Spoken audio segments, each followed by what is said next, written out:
ಯಾವ್ರಣ ನಿಮ್ಮದು? ಒಂದು ಮಠ. ಮಠದಾರ? ಹಾಂ. ಎಷ್ಟು ಕಾಯ್ತಾ ಇದ್ದೀರಿ ಇವತ್ತು? ನಮ್ಮ 1,000 ಇದೆ ಕಾಯಿ. 1,000. ಹೆಂಗಿದೆ ಅಣ್ಣ ರೇಟ್ ಇವತ್ತು? ರೇಟು ಒಂದು ಸ್ವಲ್ಪ ಡೌನ್ ಅಂತ ಕಾಣುತ್ತೆ. ಹಾಂ ಹಾಂ ಹಾಂ. ಒಂದು 30 ರೂಪಾಯಿ ಅವರೇಜ್ ಬೀಳ್ತಾ ಇದೆ. 28 ರೂಪಾಯಿ ಹೋಲ್ಸೇಲ್ ರೇಟಲ್ಲಿ. ಹೋಲ್ಸೇಲ್ ಒಂದು 28, 29 ರೂಪಾಯಿ, 30 ರೂಪಾಯಿ ಒಳಗೆ. ಹಾಂ ಹಾಂ. 30 ರೂಪಾಯಿ ಮೇಲೆ ಏನಾಗಿಲ್ಲ. ಹೋದ ವಾರ ತುಂಬ ಇತ್ತು. ಹಾಂ. ಈ ವಾರ ಸ್ವಲ್ಪ ಕಮ್ಮಿ ಆಗಿದೆ. ಡೌನ್ ಆಯ್ತಾ? ಡೌನ್ ಆಗಿದೆ ಸ್ವಲ್ಪ. ನಿಮ್ಮ ಎಷ್ಟಿದೆ ಮರಗಳು? ನಮ್ಮ ಒಂದು 100 ಇದೆ. 100 ಮರಗಳು. 100 ಮರಗಳು. ಹಾಂ ಹಾಂ. ಅಂದರೆ ಈ ವರ್ಷ ಪರವಾಗಿಲ್ಲ ಅಲ್ವಾ ಇದರಲ್ಲಿ? ಈ ವರ್ಷ ಪರವಾಗಿಲ್ಲ. ಏನು ಸಮಸ್ಯೆ ಇಲ್ಲ. ತೆಂಗಿನಕಾಯಿಗೆ ಈ ವರ್ಷ ಒಳ್ಳೆ ರೇಟ್ ಬಂತು. ಒಳ್ಳೆ ರೇಟ್. ಮುಂಚೆ ಇರಲಿಲ್ಲ, ಭಾಳ ಲಾಸಲ್ಲಿದ್ರು ಪಾಪ ರೈತರೆಲ್ಲ. ಆಮೇಲೆ ಅದನ್ನ ತೆಂಗಿನ ಮರ ಕಡೆ ಎಲ್ಲ ಇದು ತುಂಬಾ ರೋಗಗಳು ಬಂದಿದ್ದಲ್ಲ. ಕರೆಕ್ಟ್. ಬೆಳೆ ಇಲ್ಲ. ಬೆಳೆ ಇಲ್ಲಿದ್ದಕ್ಕೆ ಕಾರಣ ಮಧ್ಯದಲ್ಲಿ ಜಂಪ್ ಆಯ್ತು ರೇಟ್. ಇಲ್ಲ ಅಂದಿದ್ರೆ ಮುಂಚೆ ತರ ಎಲ್ಲ ಬೆಳೆ ಆಗಿದ್ರೆ ಇನ್ನೂ ಕಮ್ಮಿ ಆಗಿದೆ ರೇಟು. Correct correct. ಆ ಥರ ಇವಾಗ ಸ್ವಲ್ಪ ಪರವಾಗಿಲ್ಲ. ರೈತರು ಸ್ವಲ್ಪ ಖುಷಿ ಇದ್ದಾರೆ. ತಮ್ಮ ಹೆಸರು? ನಮ್ಮ ಹೆಸರು ರಾಕೇಶ್ ಅಂತ ಹೇಳಿ. ರಾಕೇಶ್. ಮಠ ಅಂದ್ರೆ ಎಷ್ಟು ಆಗುತ್ತೆ ಇಲ್ಲಿಗೆ?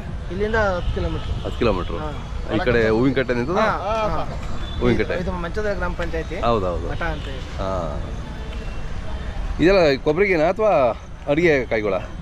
ಎಲ್ಲ ಕೊಬ್ಬರಿಕಾಯಿನೂ ಇದೆ ಮತ್ತೆ ಅಡುಗೆಕಾಯಿನೂ ಇದೆ. ಎರಡು ಮಿಕ್ಸ್ ಇದೆ. ಅಲ್ಲ ನೀವು ಅದು ಇದು ಮಾಡ್ಕೊ ಬರ್ತೀರಾ? ಸಪ್ರೇಟ್ ಮಾಡ್ಕೊ ಬರ್ತೀರಾ? ಇದು ಒಣಕಾಯಿ ಆದ್ರೆ ಇದು ಸಪ್ರೇಟ್ ಹಾಕೊಂಡ್ ಬರ್ತೀವಿ. ಹಸಿಕಾಯಿ ಆದ್ರೆ ಸಪ್ರೇಟ್ ಹಾಕೊಂಡ್ ಬರ್ತೀವಿ. ಅದೇ ಅದೇ. ಒಣಕಾಯಿ ಆದ್ರೆ ಸಪ್ರೇಟ್ ಕೊಡ್ತಾರೆ. ಇಲ್ಲೆಲ್ಲ ಈಗ ಉಂಡೆಕಾಯಿ ಅಲ್ವಾ ಇಲ್ಲಿ ವ್ಯಾಪಾರ? ಇದು ಚಿಕ್ಕ ದೊಡ್ಡದು ಅಂತ ಏನಿಲ್ಲ.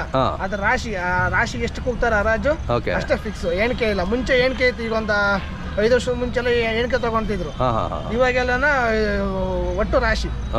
ರಾಶಿ ಲೆಕ್ಕ ಎಷ್ಟನೇ ಇರಲಿ ರಾಶಿ. 50,000 ಕೂಗ್ಬೋದು, 30,000 ಕೂಗ್ಬೋದು, 20,000 ಕೂಗ್ಬೋದು, 5,000 ಕೂಗ್ಬೋದು. ಅನುಭವದಲ್ಲಿ ಗೊತ್ತಿರುತ್ತೆ ಅವ್ರಿಗೆ. ಎಷ್ಟು ನೋಡಿದ ತಕ್ಷಣ ಅವರೇಜ್ ಇರುತ್ತಲ್ಲ ನೋಡ್ಕೊಂಡು ನೋಡಿದ ತಕ್ಷಣ ಅವ್ರಿಗೆ ಗೊತ್ತಾಗುತ್ತೆ ಎಷ್ಟು ಕಾಯಿದೆ ಅಂತ. ನಮ್ಮ ಹೊಸಬ್ರಿಗೆ ನಮಗೆ ಗೊತ್ತಾಗಲ್ಲ ಅಷ್ಟೇ. ನಿಮ್ಮ ವ್ಯಾಪಾರನೂ ಮಾಡ್ತೀರಾ ನೀವು? ನಾವೇನು ವ್ಯಾಪಾರ ಮಾಡಲ್ಲ. ನಾವು ಮುಂಚೆ ಎಲ್ಲ ಕೊಬ್ಬರಿ ಹಾಕ್ತಿದ್ವಿ. ಈ ಕೊಬ್ಬರಿ ಹಾಕೋದ್ರಿಂದ ಲಾಸ್ ಆಗುತ್ತೆ. 1 ವರ್ಷ ತನಕ ವೆಯ್ಟ್ ಮಾಡ್ಬೇಕು. ರೇಟ್ ಹೆಂಗಿರುತ್ತೆ ಅಂದ್ರೆ ಹೇಳಕ್ಕಾಗಲ್ಲ. ಒಂದು ವರ್ಷಕ್ಕೆ ಏನಾಗುತ್ತೆ? 1 ವರ್ಷ ತನಕ ಏನಾಗುತ್ತೆ ಅಂದ್ರೆ ಅದಕ್ಕೆ ಹಾಕಿದ್ದ ಬಂಡವಾಳನೂ ಸಿಗಲ್ಲ. ಇವಾಗ ಹಸಿಕಾಯಿ ಹಾಕಿದ್ರೆ ಆದಷ್ಟು ಸ್ವಲ್ಪ ಗಂಟನ ಹುಟ್ಟುತ್ತೆ. ಗೊಬ್ಬರದೆಲ್ಲ ಇದೆ ತರ ವ್ಯವಸ್ಥೆ ಆಗುತ್ತೆ ಅಂತ ಹೇಳಿ ಹಸಿಕಾಯಿನ ಕಿತ್ತ ಹಾಕಿದ್ರೆ ಉತ್ತಮ ಅಂತ. ಇವಾಗ ಈಗ ಪ್ರೆಸೆಂಟ್ಗೆ ಅಂತ ಗೊತ್ತಿಲ್ಲ. ಈಗ ಪ್ರೆಸೆಂಟ್ಗೆ ಹಸಿಕಾಯಿನೇ ಉತ್ತಮ. Correct correct. ಅಂದ್ರೆ ವರ್ಷ ತನಕ ವೆಯ್ಟ್ ಮಾಡಕ್ಕಲ್ಲ. ಕಡಿಮೆ ಆಗ್ತಾ ಬರ್ತಾ ಇದೆಯಲ್ವಾ? ಕಡಿಮೆ ಆಗ್ತಾ ಇದೆಯಲ್ಲ. ಇದ್ರಲ್ಲಿ ಇವಾಗ 1 ವರ್ಷಕ್ಕೆ ಈಗ 1 ಕ್ವಿಂಟಲ್ ಕೊಬ್ಬರಿ ಇವಾಗ ಅವರೇಜ್ 14,000-15,000 16,000 ತನಕ ಮೊನ್ನೆ ಹೋಗಿತ್ತು. 16,000 ತನಕ 20,000 ತನಕ ಹೋಗಿತ್ತು. ಅದು ಯಾವಾಗ ಹೆಂಗಾದ್ರು ಇವತ್ತು ಬೆಳಿಗ್ಗೆ ಇದ್ದಿದ್ದ ವ್ಯಾಪಾರ ನಾಳೆಗೆ ಇರಲ್ಲ. ಇದು ಹಂಗಲ್ಲ. ಕಾಯಿ ಏನಾರ ಒಂದ್ ಸ್ವಲ್ಪ ಹಸಿಕಾಯಿ ಹಾಕಿದ್ರೆ ಇನ್ನು ವರ್ಷ ತನಕ ಹಾಕ ಅಂತ ಇದು ಬಂಡವಾಳ ಮಾಡ್ಕೊಂಬೇಕಲ್ಲ ಹುಡುಕಿ. ವರ್ಷ ತನಕ ವೆಯ್ಟ್ ಮಾಡ್ಬೇಕಾಗುತ್ತೆ. ಇದಾದ್ರೆ ಹಸಿಕಾಯಿ ಅವಾಗಿಂದ ಅವಾಗೇ ಬಂದು. ಎಷ್ಟು ಕಾಯಿ ಮಾರ್ತೀರಾ ವರ್ಷದಲ್ಲಿ ನೀವು? ವರ್ಷದಲ್ಲಿ ಒಂದು 10,000 ಮೇಲೆ ಮಾಡ್ತೀವಿ. 10,000 ಕಾಯಿ? ಯಾರಾದ್ರೂ ಹೋಲ್ಸೇಲ್ ಬೇಕು ಅಂತಂದ್ರೆ ಅಲ್ಲೇ ಬಂದು ತಗೊಂಡ್ರು ಕೊಡ್ತೀರಾ ನೀವು? ಕೊಡ್ತೀವಿ. ತಗೊಂಡು ಅಲ್ಲೇ ಬಂದು ಯಾರಾದ್ರೂ ಮದುವೆಗಳು ಫಂಕ್ಷನ್ಗಳು ಮದುವೆ ಶುಭ ಸಮಾರಂಭಗಳಿಗೆ ಯಾರಿಗೆ ಕಾರ್ಯಕ್ರಮಗಳಾಗಿರ್ಲಿ ಖಂಡಿತವಾಗ್ಲೂ ಕೊಡ್ತೀವಿ. ನಿಮ್ಮ ಕಾಂಟ್ಯಾಕ್ಟ್ ಮಾಡಿದ್ರೆ ನೀವು ಅಲ್ಲೇ 100%. ತಮ್ಮ ಮೊಬೈಲ್ ನಂಬರ್ 7760080158. ಯಾರಾದ್ರೂ ಬೇಕು ಅಂದ್ರೆ ನಿಮ್ಗೆ ಕರೆ ಮಾಡ್ತಾರೆ, ಮಾತಾಡಿ. ಇದು ಭಾಳ ಹೆಸರುವಾಸಿ ಅಲ್ಲ ಇದು? ಚೇಳೂರು, ಮಾವು, ಹಲಸು, ಅಡಿಕೆ. ಹಲಸು ಇತ್ತೀಚೆಗಂತೂ ಹಲಸು ಅಂತೂ ಚೇಳೂರು ತುಂಬಾ ಫೇಮಸ್ ಆಗಿದೆ. ಅದರಲ್ಲೂ ಗುಬ್ಬಿ ಅಂದ್ರೆ ಎಲ್ಲ ತುಂಬಾ ಅಡಿಕೆ ಕೊಬ್ಬರಿ ಎಲ್ಲದರಲ್ಲೂ 4 ತರ ಹಲಸು, ಮಾವು, ತೆಂಗು, ಅಡಿಕೆ 4ರಲ್ಲೂ ತುಂಬಾ ಮುಂದಿದೆ. ಇದು ಭಾನುವಾರ ಪ್ರತಿ ಭಾನುವಾರನೂ ಇರುತ್ತೆ ಇದು ತೆಂಗಿನಕಾಯಿದು. ಅಡಿಕೆ ಯಾವತ್ತು? ಅಡಿಕೆ ಇದು ವಾರ ಅಂತ ಏನಿಲ್ಲ. ಪ್ರತಿದಿನವೂ ಅಡಿಕೆ ಇರುತ್ತೆ. ಹಲಸು ಮಾತ್ರ ವಾರಕ್ಕೆ 2 ದಿನ 1 ದಿನ ಇರುತ್ತೆ. ಮಾವು ಮಾತ್ರನ ಸೀಸನ್ ಅಲ್ಲಿ ಫುಲ್ ಇರುತ್ತೆ. ಮಾವಿನ ಸೀಸನ್ ಮಾತ್ರ ಫುಲ್ ಇರುತ್ತೆ. ಏನು ಸಮಸ್ಯೆ ಇಲ್ಲ. ಎಷ್ಟು ಕಾಯಿ ಬರ್ಬೋದು ಇಲ್ಲಿ ಒಂದು ವಾರದಲ್ಲಿ? ಇವತ್ತು ಎಷ್ಟು ಬಂದಿರ್ಬೋದು ನಿಮ್ಮ ಅಂದಾಜು? ಇವತ್ತು ಎಷ್ಟು ಲಕ್ಷ ಅಂದ್ರೆ ಒಂದು 2 ಲಕ್ಷ ರೇಂಜ್ ಬಂದಿರ್ಬೋದು. 2 ಲಕ್ಷ ಕಾಯಿ? 2 ಲಕ್ಷ ಕಾಯಿ ಬಂದಿದೆ. 30 ರೂಪಾಯಿ ಅಂದ್ರೂ ಎಷ್ಟಾಯ್ತು?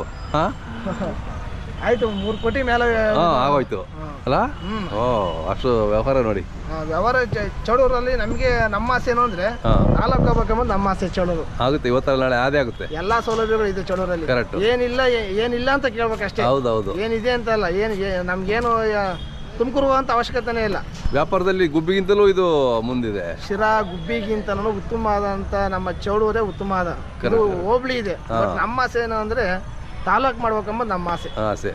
ಎಲ್ಲ ಸೇರಿ ನೀವು ಮಾಡಿ ಆಗುತ್ತೆ. ಅದು MLA ಹತ್ರ ಇದೆ, ಅದೇ, SR ಶ್ರೀನಿವಾಸ ವಾಸಣ್ಣನವರು ಮಾಡಬೇಕು. ಅದೇ ಅದೇ ಇದರಲ್ಲಿ ತುಂಬಾ ಸೌಲಭ್ಯ ಇದೆ. ಕರೆಕ್ಟು. ಇದು 35-38 ಕಿಲೋಮೀಟರ್ ಎಲ್ಲ ದೊಡ್ಡ ಮೇನ್ ಸೆಂಟ್ರ್ ಜಾಗ ಇದು. ಇದು ಪಾಯಿಂಟ್ ಇದೆ ಜಾಗ. ಇದನ್ನು ತಾಲೂಕು ಮಾಡ್ಬೇಕು ಅಂಬೋದು ನಮ್ಮ ಆಸೆ. ಆಯ್ತು, ಒಳ್ಳೇದಾಗಲಿ.